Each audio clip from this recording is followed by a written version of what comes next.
Magandang umaga sa ating lahat. Narito po tayo sa press conference ng Philippine Statistics Authority para sa August 2023 Inflation Report. We are pleased to welcome the press and media partners here with us on-site and online today. Ako po si Janine Almeda, ang inyong moderator for today's press briefing. Bago po natin simulan ang ating inflation report, gusto po naming ipahayag na ito ay naka-live stream sa ating PSA Facebook page.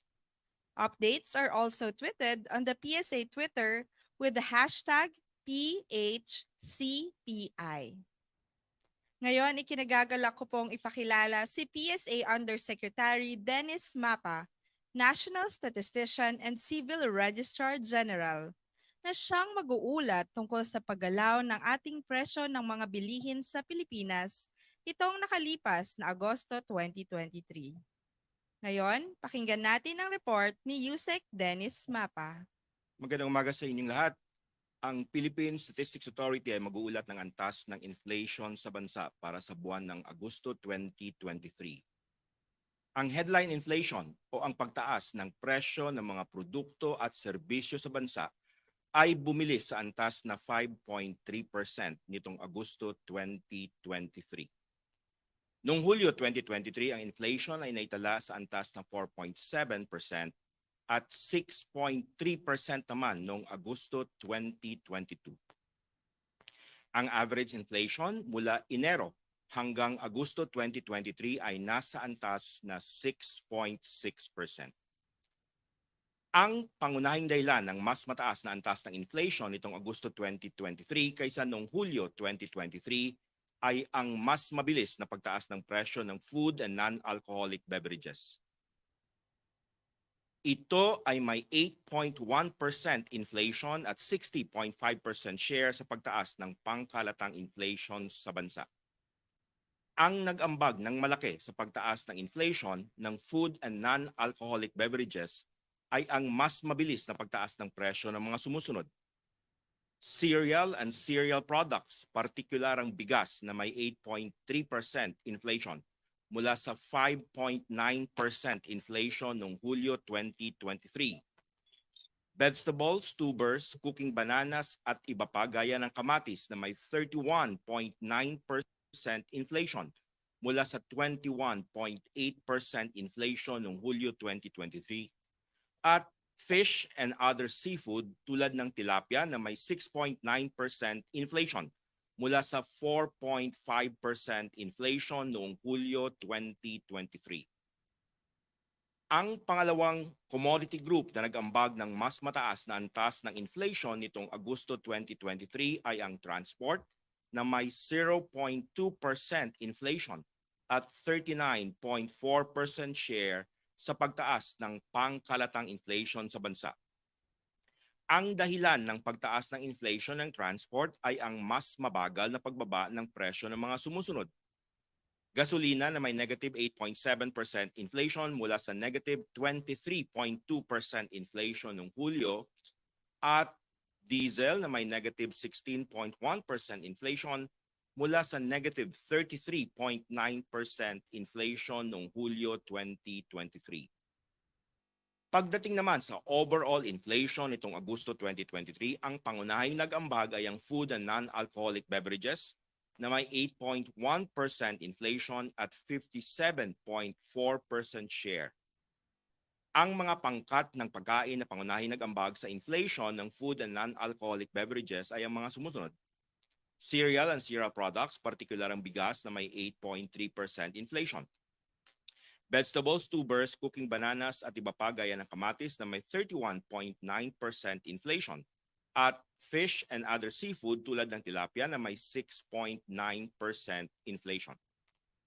Ang pangalawang commodity group na may pinakamalaking ambag sa pangkalatang inflation nitong Agosto 2023 ay ang restaurants and accommodation services na may 7.1% inflation at 12.8% share. Ang pangunahing nag-ambag sa inflation ng restaurants and accommodation services ay ang restaurants, cafe, and the like na may 7.2% inflation. Ang housing, water, electricity, gas, and other fuels ang pangatlo sa may pinakamalaking ambag sa pangkalatang inflation nitong Agosto 2023. Ang commodity group na ito ay nagtala ng 2.5% inflation at 10% share sa pangkalatang inflation. Ang mga pangunahing nagambag sa inflation ng housing, water, electricity, gas, and other fuels ay ang mga sumusunod. Renta sa bahay na may 4.2% inflation. Bayad sa supply ng tubig na may 12.7% inflation.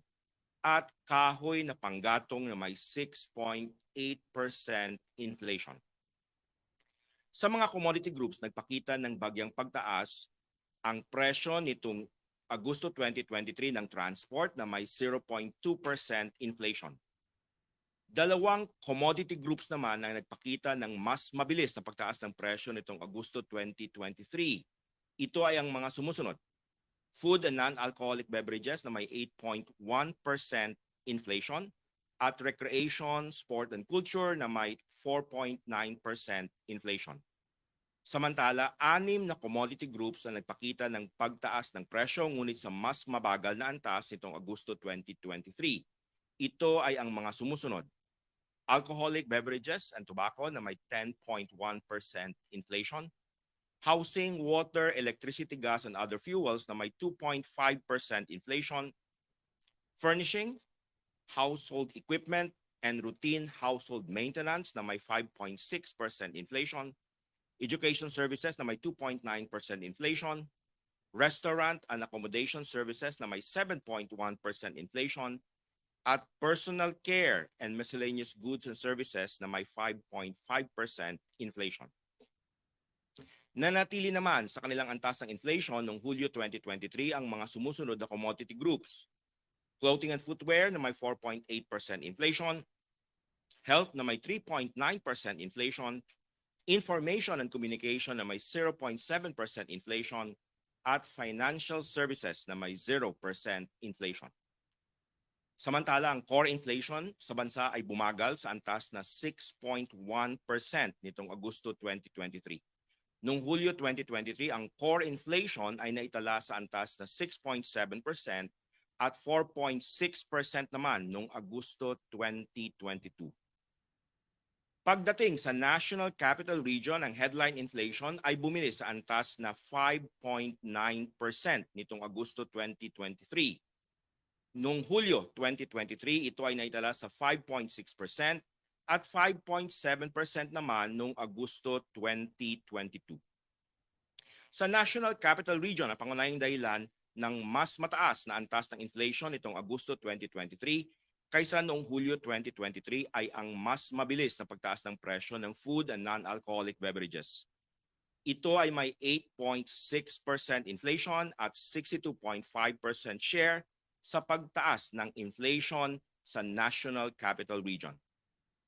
Ang nag-ambag ng malaki ng pagtaas ng inflation ng food and non-alcoholic beverages ay ang pagtaas ng presyo ng mga sumusunod. Vegetables, tubers, cooking bananas at iba pa gaya ng kamatis na may 37.8% inflation mula sa 28.5% inflation noong Hulyo 2023. Meat and other parts of slaughtered land animals gaya ng manok na may 0.4% inflation mula sa negative 2.8% inflation noong Hulyo 2023 at cereals and cereal products, partikular ang bigas na may 7.9% inflation mula sa 5.4% inflation noong Hulyo 2023.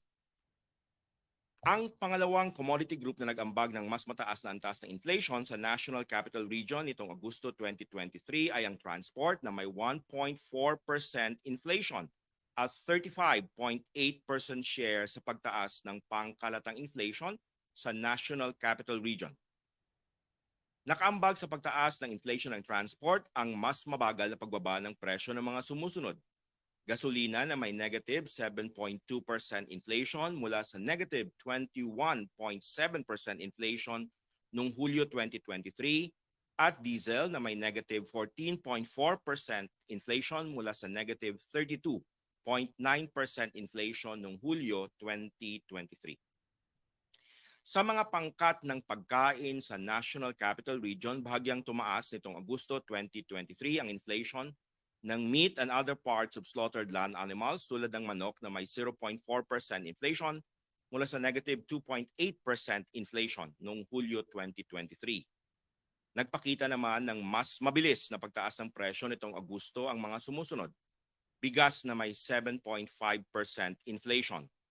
Fish and other seafood gaya ng galunggong na may 7.6% inflation.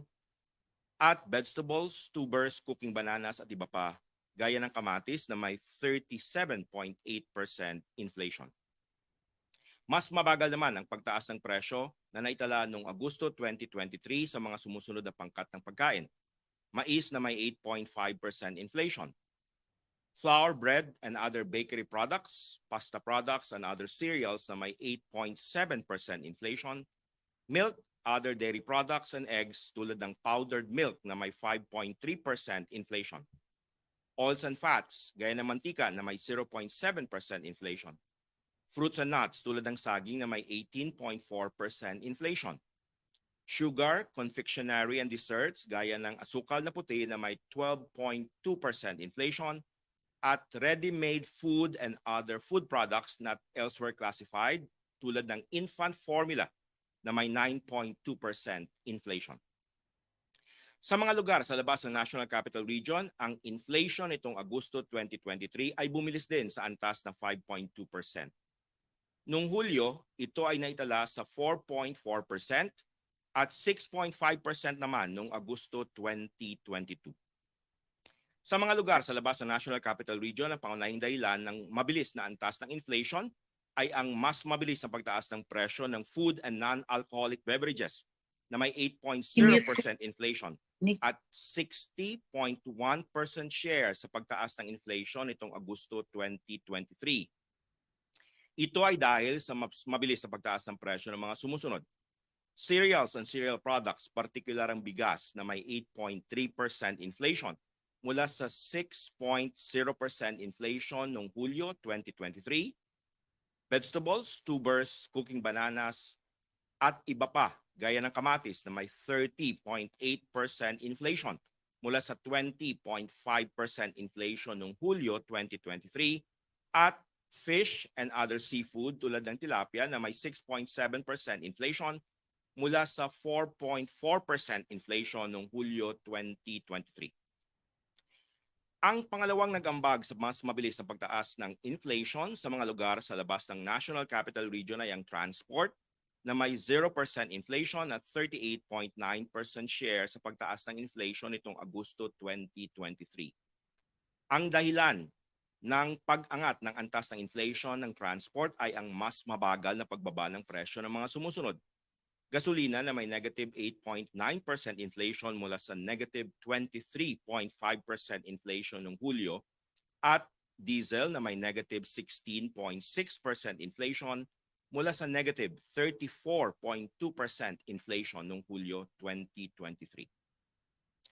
Sa mga pangkat ng pagkain sa lugar sa labas ng National Capital Region, nagpakita ng mas mabilis na pagtaas ng presyo nitong Agosto 2023 ang mga sumusunod.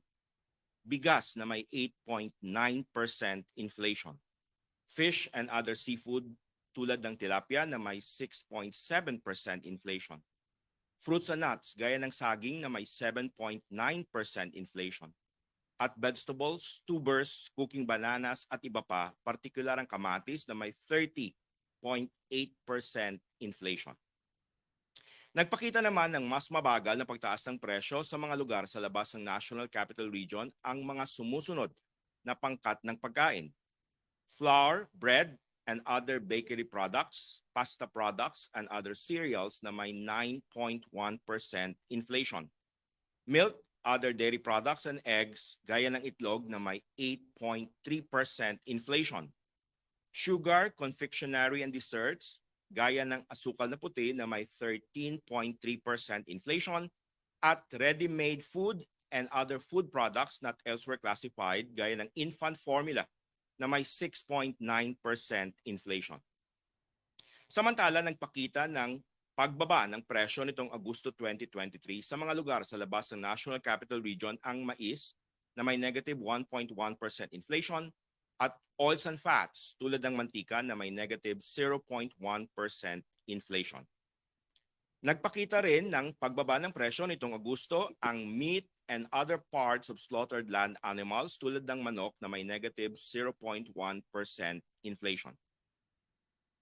Ang pinakamataas na inflation sa mga riyon sa labas ng National Capital Region itong Agosto 2023 ay naitala sa Region 3 o Central Luzon na may 7.0% inflation mula sa 5.2% inflation noong Hulyo 2023. Samantala, ang pinakamababang inflation sa mga reyon sa labas ng National Capital Region nitong Agosto ay naitala pa rin sa Region 8 o Eastern Visayas sa antas na 3.1% mula sa 2.4% noong Hulyo 2023. Kung ihambing sa inflation na naitala sa mga reyon sa labas ng National Capital Region noong Hulyo 2023, 12 riyon ang nagtala ng mas mataas na inflation nitong Agosto 2023. Ito ay ang mga riyon na may kulay pula. Samantala, ang Bicol Region at Davao Region naman ang nagtala ng mas mababang inflation nitong Agosto 2023. Ang Central Visayas at Bangsamoro Autonomous Region in Muslim Mindanao ay nanatili sa kanilang antas ng inflation noong Hulyo 2023. Nitong Agosto 2023, ang inflation para sa bottom 30% income households ay tumaas din sa antas na 5.6%. Noong Hulyo 2023, ang inflation para sa bottom 30% income households ay naitala sa 5.2% at 7.3% naman noong Agosto 2022. Ang average inflation para sa bottom 30% income households mula Enero hanggang Agosto 2023 ay naitala sa 7.4%. Ang mga pangunahing dahilan ng pagbilis ng antas ng inflation para sa bottom 30% income households itong Agosto 2023 ay ang pagtaas ng presyo ng mga sumusunod na commodity groups. Food and non-alcoholic beverages na may 7.7% inflation at 77.2% share, at transport na may 1.1% inflation at 22.1% share. Ang monthly data ng inflation para sa all-income households at bottom 30% income households ay inyong makikita sa website ng Philippine Statistics Authority. Maaari itong ma-access sa mga links na naka-flash sa screen o sa pamamagitan ng pag-scan ng QR codes na nasa screen. Dito nagtatapos ang aking paglalahad ng antas ng inflation o pagtaas ng mga presyo ng mga serbisyo at bilihin sa bansa para sa buwan ng Agosto 2023.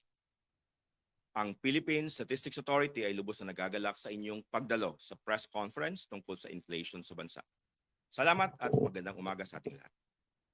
Maraming salamat, Undersecretary Mapa, para sa ulat ng August 2023 inflation.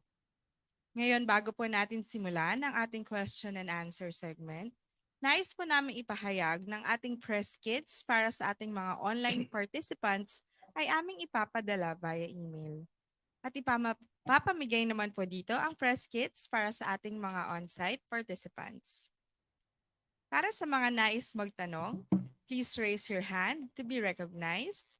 And for those online, pakigamit po ang raise hand feature or send your questions via chat box. Kapag kayo po ay natawag upang magtanong, please state your name and organization. Ngayon, handa na po tayo para sa ating question and answer segment.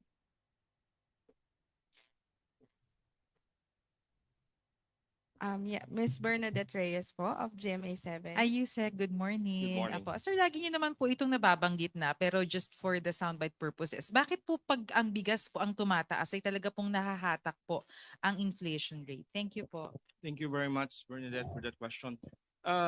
Yung ating commodity basket kasi may mga weights yan, depende sa consumption ng ating mga household. So dalawa yung weights natin na binibigay, yung all households, kumbaga yung average household, at saka yung bottom 30% income household.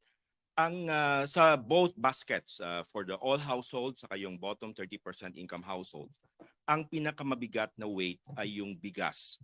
Sa all income households, ang weight ng bigas ay nasa 8.87%.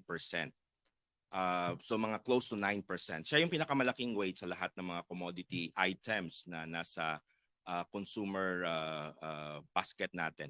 Doon sa bottom 30% income household, mas malaki or mas mabigat yung kanyang weight, no? Ito ay nasa 17.9%.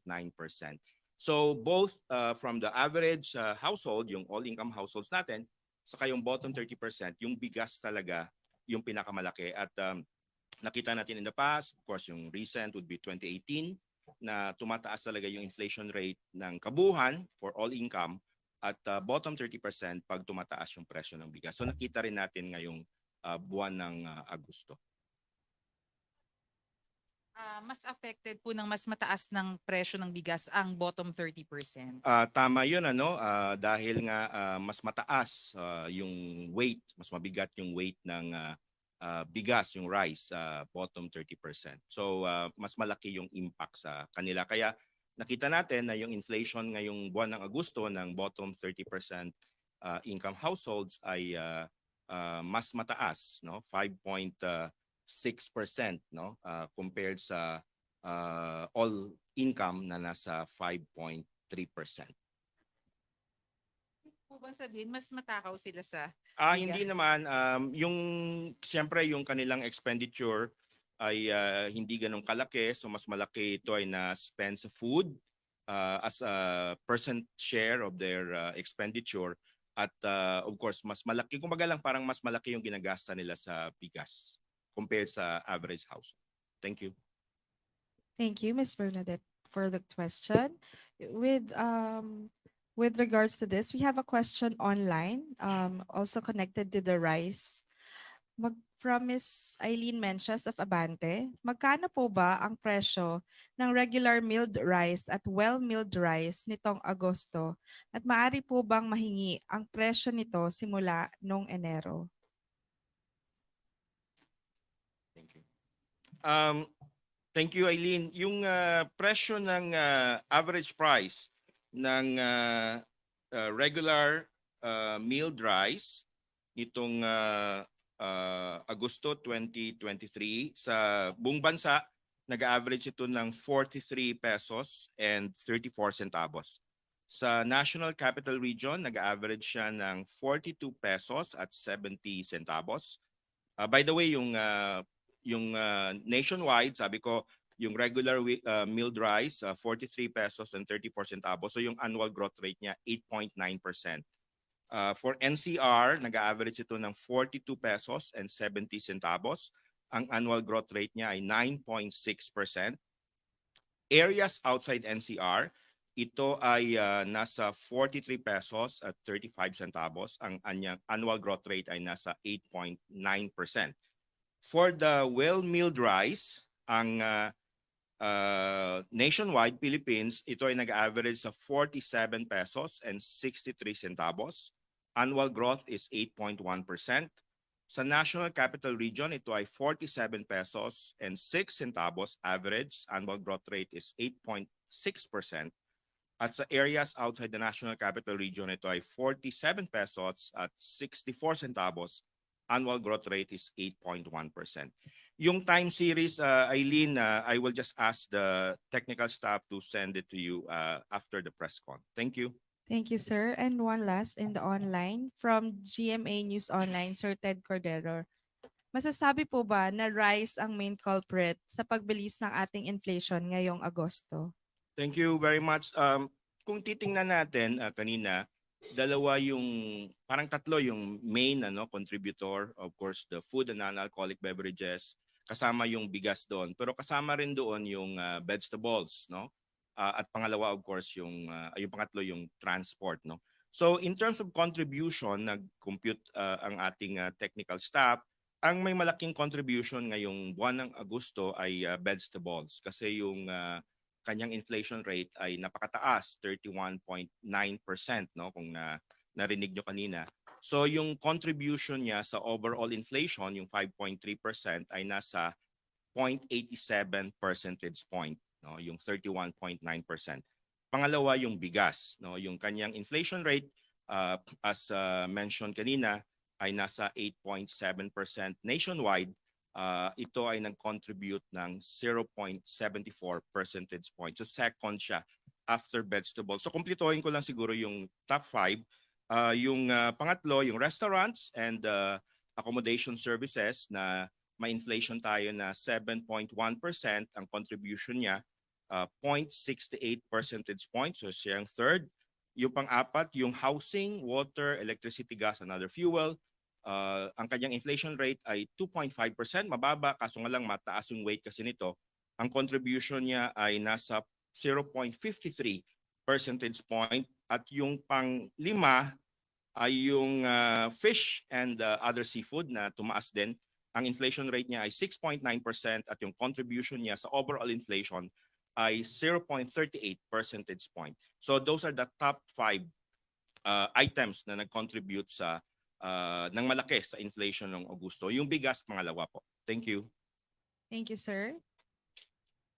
Ms. Kai Ordinario po. Hi, Ines. Good Good morning. Good morning morning. po. Sir, I just wanted to ask comparative ng price, yung inflation, highest since when? And also, sir, na-factor in na ba dito yung yung increase ng wages?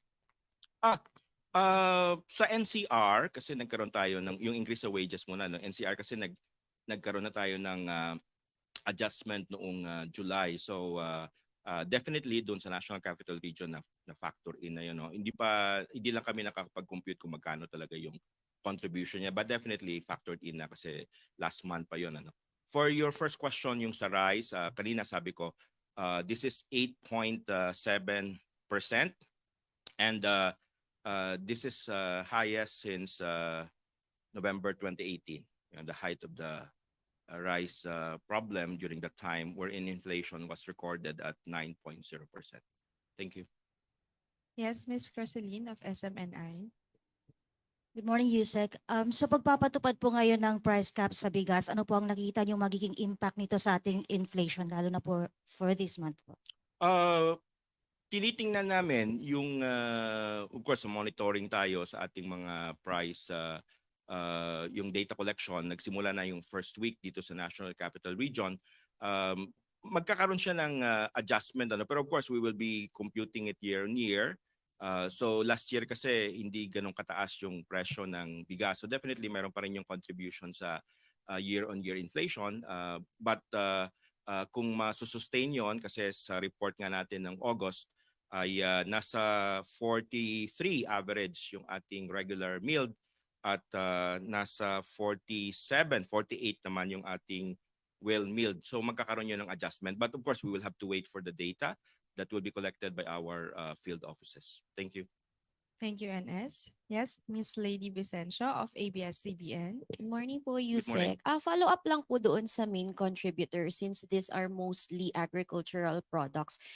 Can we say po na effect na din po siya ng mga typhoons and ng mga pag-ulan po natin? And are we seeing other factors po po? Thank you po. Yeah, definitely tama kayo yung vegetables in particular kasi nakikita naman natin yan in the past pag may mga typhoons tayo. Bumababa yung ating supply no ng vegetables. So nagkakaroon tayo ng temporary na shock doon sa price of vegetables. That happened of course nung last week of July kasi talagang binaha yung malaking part ng ating bansa, particularly yung region 3. So titingnan natin ngayon itong August kasi nung September rather kasi nung first week ay meron tayong pag-ulan din.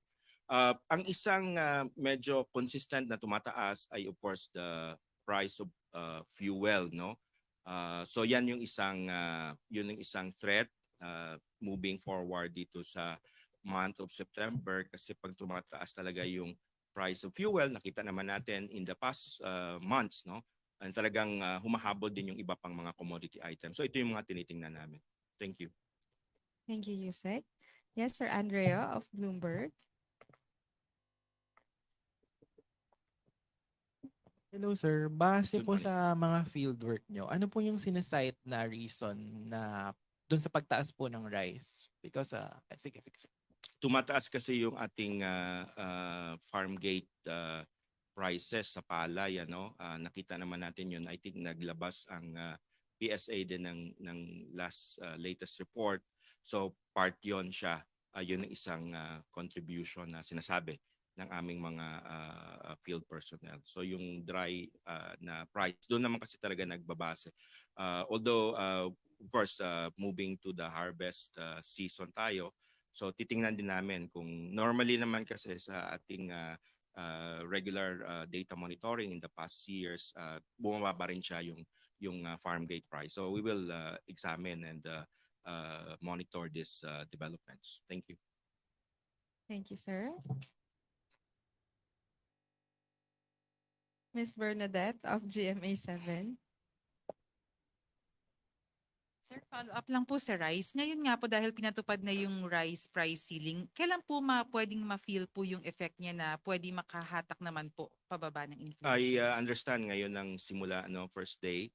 So makikita natin, no, nagre-report naman kami ng first half ng month para sa aming price monitoring. So siguro baka mga nasa September 17 or 18, makikita na natin kung may pagbabago ang galaw ng presyo ng bigas dito sa NCR and areas outside NCR, particularly itong nagkaroon nga ng price ceiling, yung regular milled at well-milled rice. Thank you. Yung makahatak pababa. Kasi kung year on year, titingnan natin ano kung ito ay compared sa presyo nung September 2022.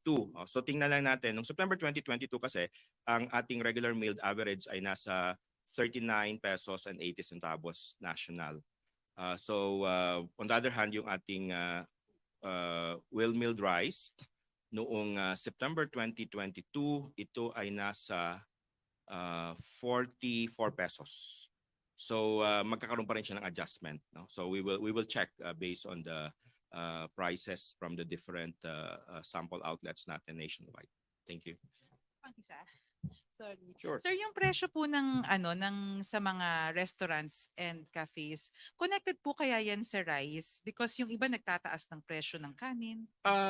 Tama 'yon, ano, kasi itong restaurants, cafe, yung kumbaga food consumed outside the household, ano, first magde-depend yun talaga siya sa raw materials, yung price ng raw materials. So nakita naman natin last year at early this year, nung nag-start na tumataas yung mga presyo ng mga bilihin, yung meat, fish, talagang tataas yun kasi part yun ng inputs nila. Pangalawa, of course, the electricity, yung water, gas, fuel, doon din kasi input yan. Plus of course the last one would be wages. So these are the inputs ng mga impact to the prices dito sa restaurants and accommodation services, na ang malaking bahagi ay yung restaurants and cafe. Thank you. Thank you, sir. Next, Ms. Kai Ordinario of Business Mirror. Sir, pa-explain lang po, yung sa core inflation, nag-slow, pero yung headline, nag-pick up. So yung factors po ba ng increase ng headline are not present dun sa core? Tama kayo, ano, kasi kung tingnan natin as we explained in the past, yung core inflation mga around 70% siya. May tinanggal tayo na mga 29 point, mga close to 30% yung tinanggal natin. Yung naiwan sa core, mga 70%. So may mga tinanggal tayong items, at ang isa dyan, of course, yung cereals at yung rice. So that part. So ibig sabihin, yung ibang mga bahagi ng items na nasa core inflation, i-cite ko lang, let's say flour, bread, and other bakery products, pasta products, nakita natin bumaba siya. Pero yung bigas tumaas, so nandun siya sa tinanggal natin, non-core and other items. So yun ang parang dynamics. Yung wala doon, tumaas, yung karamihan na nandoon, bumaba. Thank you. Thank you, sir. With regards to our rice concerns, we have a next question from Ms. Eileen Menchas of Abante. The PSA also regularly reports on the inventory of rice stocks of the NFA, commercial and household. May we have the data on the rice stocks in August compared to July and a year ago? Thank you very much, Eileen. Yung release ng ating rice stocks for the month of August ay nakascheduled sa September 11. So that would be Monday next week kasi it's 10 days after the reference month. So we will report it. Makikita niyo yan sa website ng Philippine Statistics Authority on Monday. Thank you. Thank you, Enes, and thank you for your question, Miss Eileen. Other questions?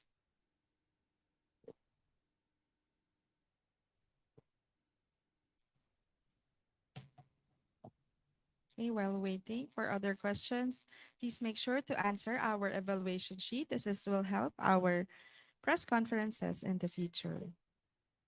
So we have a question here on site, Miss Creseline of SMNI. Yusek, ano pong projection natin? For the record lang po, projection natin sa inflation rate ng bansa ngayong Burr months po. Lalo na po ay madalas po pumapasok yung remittances ng mga OFW tuwing Burr months. Unfortunately, hindi nagpo-project yung Philippine Statistics Authority. May projection naman yung Bangko Sentral ng Pilipinas at nasa record yon. In-expect nila na parang bababa sa range ng 2.2 to 4%, no, itong bear months. Pang PSA kasi we just report the actual figures. So between January to August, yung average natin ay nasa 6.6%. Thank you. Thank you, sir. We have a question here in front from Sir Andrea of Bloomberg. Sir, yung vegetables, gaano kalaki yung weight niya doon sa Yung vegetables basket, ang weight niya 2.8%, no? So hindi naman talaga siya malaki. Kaso nga lang napakataas ng inflation rate kaya medyo substantial yung kanyang contribution. Pero siya in fact sa ating parang food basket, ang pinakamataas diyan yung meat, followed by fish, and then milk, no? Of course yung price nandun sa taas, no? But the others are meat, fish, you have milk, saka vegetables. But the inflation rate for the month of August is 31.9, kaya substantial yung kanyang contribution. Sir, anong ano nun? Can you compare that to it's the highest since when? Do you have Yung that data? Yung vegetables, 30 plus? 31.9. Tingnan natin sa kung mayroon tayong And relatedly, sir, you were citing inclement weather Yeah. of the reason. So usually ba ganun talaga tumataas siya pagka... Tama yon. Pag may mga baha, may mga typhoon, after that, tataas yun. Tapos magno-normalize na naman. Yung ating 31.9, highest ito. Actually, ngayong year, nagkaroon tayo ng 33.1%. No? May kasi yung vegetable basket, 'di ba, marami siyang mga items. So nakita natin yung onion, for example, 'di ba, mataas in the past. So yun naman yung nag-contribute. So maraming items na bumababa yung iba pero tumataas. So the last one was 33, which happened February. Thank you. Thank you, sir. Yes, we have a question. Sir Eric of Routers. Weight. How about the weight of the food index to in the overall consumer basket? Yeah, malaki talaga yung How ating much? food, no. Sa all income, ang food natin ay nasa 34.78, mga 35%, no. Sa bottom 30%, mas mataas pa 'yon. Ang weight niya ay nasa 51.4%. So sa all income 35%, sa bottom 30%, mga nasa 51%. Thank you, sir. Okay, we have questions online from Ms. Eileen Menches of Abante. We'll start with her first question. Does the PSA gather data on planting intentions of rice farmers? If so, may we have the most recent data on planting intentions and barring disasters? May we have the data on how much yield we can expect from those intentions? Wala tayong data, hindi natin tinatanong yung planting intention. Ang may data tayo yung standing crop. yung nakatayo na, no? So doon in fact ginagamit natin yon to come up with some estimates for production. And our latest estimate based on standing crop ay available sa website as of June kasi quarterly natin ito. So next June and then next, what's the next one? Okay, so yung available natin ay June tapos ngayon pinaprocess yung for the month of August. So based on standing crop kami, hindi planting intention. But that is nearer kasi nakatayo na yung mga tinatanim. Thank you, Aileen. Okay, next question of Ms. Eileen Menches. The PSA is part of the task force on inflation. When was the last meeting of the task force September 1. and how often does it meet? Last meeting, September. Okay. Yeah, nag-meet regularly ang ating task force interagency, no, Committee on Inflation. At itong buwan ng September ay may schedule meeting. I think naka-schedule September 15. Ang PSA ay nagbibigay ng mga datos, no, prices, production at iba pang mga information related sa potential reasons for increases sa inflation sa ating interagency members of the task force. Thank you. Okay, thank you, sir. And last question from Ms. Eileen Menchas. Central Luzon is a rice-producing region. What was the biggest cause of inflation in Central Luzon? Okay, yung highest as I expect, no, or vegetables kasi 'di ba binaa nga yung Central Luzon. So ang vegetable inflation ng Region 3 ay nasa 52.6%. Ang ating national kanina ay nasa 31%, ano, pero itong Central Luzon na record natin na may pinakamataas na inflation ngayong month ng August ay nasa 52.6%. So medyo substantial yung contribution niya sa ating inflation basket for Central Luzon. Of course, pangalawa yung rice as the same at the national level. Thank you. Thank you, sir. Okay, we have another question online. This is from Chino Leco of Manila Bulletin. Is the implementation of price control measures historically proven to be effective in managing inflation?